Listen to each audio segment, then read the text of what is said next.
In addition to our normal cleaning and disinfecting, we're going to have a spray bottle in every classroom that already has the disinfectant in it. That disinfectant does kill the coronavirus.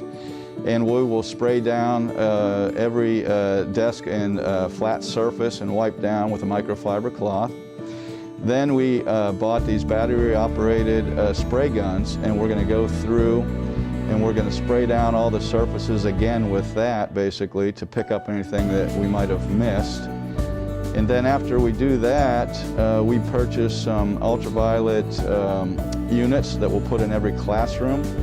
Those, you cannot be in the same space as a human whenever those are running, so those will run overnight.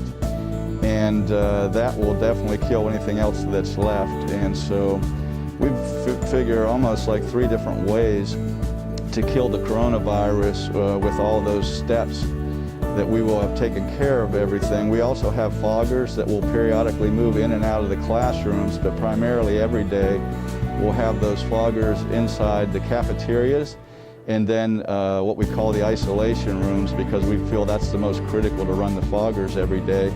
We'll also be doing similar things with the disinfecting procedures and the spray guns in those spaces as well. So we figure with all these extra steps that we're going to be well protected in terms of how we disinfect all the schools.